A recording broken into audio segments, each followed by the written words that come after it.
नहमदुहु व नुसल्ली अला रसूलिहिल करीम अम्मा बाद अन अबी हुरैरह रदियल्लाहु तआला अन्हु क़ाल क़ाल रसूलुल्लाह सल्लल्लाहु अलैहि वसल्लम मन नफ़सा मुमिनिन कुर्बतन मिन कुरबिद दुनिया नफ़सल्लाहु अन्हु कुर्बतम मिन कुरबि यौमिल क़ियामा व मन यस्सरा अला मुअसिरिन यस्सरल्लाहु अलैहि फ़िद दुनिया वल आखिरा व मन सतरा मुस्लिमन सतरल्लाहु फ़िद दुनिया वल आखिरा वल्लाहु फ़ी औनिल अब्दि मा कानल अब्दु फ़ी औनि अख़ीहि व मन सलका तरीक़न यल्तमिसु फ़ीहि इल्मन सहलल्लाहु लहु बिही तरीक़न इलल जन्नह व मज्तमा कौमुन फ़ी बैतिन मिन बुयूतिल्लाह यतलूना किताबल्लाह व यतदारसूनहु बैनहुम इल्ला नज़लत अलैहिमुस सकीना व गशियतहुमुर रहमा व हफ़्फ़तहुमुल मलाइका व ज़करल्लाहु फ़ी मन इंदह व मन बत्तअ बिही अमलुहु लम युस्रि बिही नसबुहु আখরাজাহু মুসলিম।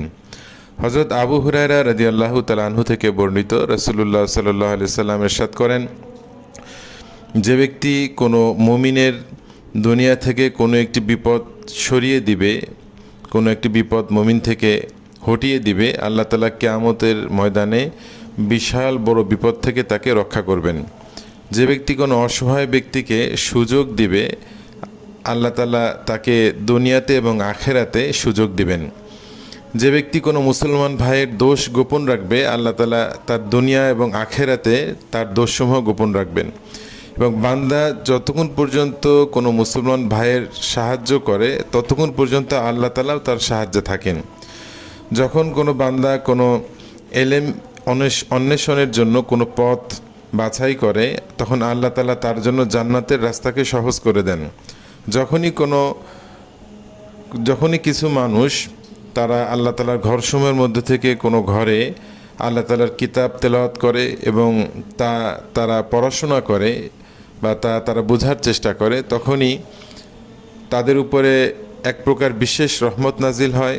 আল্লাহ তাআলার দয়া তাদেরকে বেষ্টন করে নেয়, ফেরেশতারা তাদেরকে ঘিরে রাখে এবং আল্লাহ তাআলা তার নিকট যারা আছেন তাদের কাছে আল্লাহ তাআলা তাদেরকে তাকে স্মরণ করেন।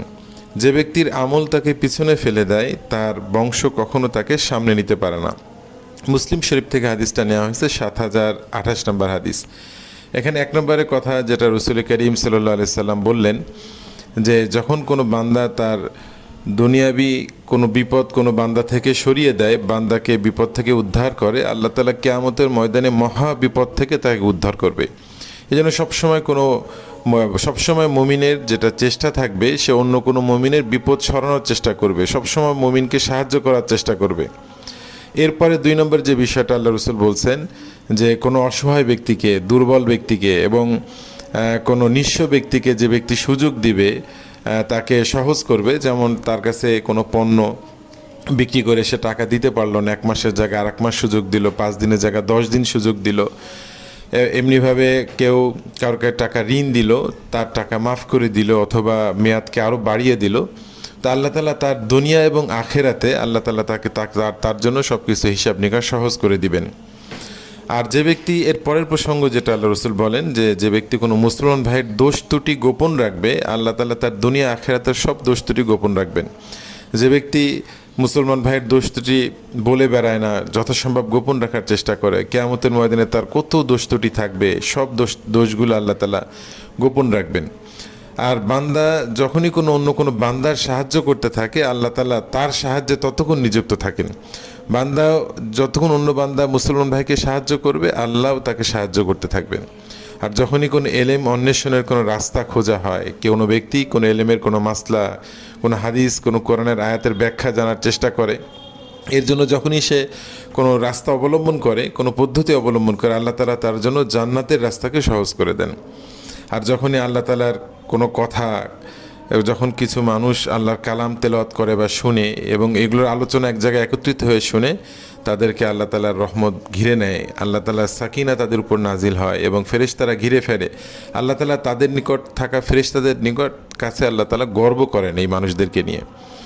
আর এর পরের যে কথা রাসূল বললেন সেটা হলো যে মানুষের বংশ কখনো মানুষকে সামনে এগিয়ে নিতে পারে না। আমি অমুকের মেয়ে, আমার বাবা এই ছিল, আমার এই বংশ, আমার এই গৌরব, আমার পূর্বপুরুষদের এই কীর্তি, তো এগুলো কখনো মানুষকে সামনে নেয় না, প্রত্যেকটা মানুষকে তার ব্যক্তিগত আমলই তাকে সামনে নিয়ে যায়। এই জন্য প্রত্যেকেই নিজের আমলের ব্যাপারে চেষ্টা করা। রসুল করিম সাল্লাল্লাহু আলাইহি সাল্লাম তার পরিবর্গ সকলকে ডেকে বলেন, হে ফাতেমা আলী, তোমরা তোমাদের নিজেদেরকে আগুন থেকে বাঁচানোর চেষ্টা করো, আমি তোমাদের জন্য কিছুই করতে পারবো না। তোমরা তোমাদের নিজেদেরকে জাহান্নামের আগুন থেকে বাঁচানোর চেষ্টা করো, যদিও তা একটি খেজুর দিয়েও হয়। তো এই জন্য যে আমার বংশ আমাকে কখনো সামনে নিয়ে যাবে না। প্রত্যেকটা মানুষ তার আমলের দ্বারা, তার ব্যক্তিগত চেষ্টা দ্বারা, তার ব্যক্তিগত মেহনতের দ্বারা, নেক আমলের দ্বারা আল্লাহ তাআলার নিকট অগ্রগামী হয়। বংশের কারণে, অন্য কোনো কারণে কেউ কখনো আল্লাহ তাআলার নিকট পছন্দনীয় হতে পারে না। নাহমাদুহু ওয়া নুসাল্লি আলা রাসূলিহিল কারীম, আম্মা বাদ। عن أبي هريرة رضي الله تعالى عنه أنه قال قال رسول الله صلى الله عليه وسلم من نفس مؤمن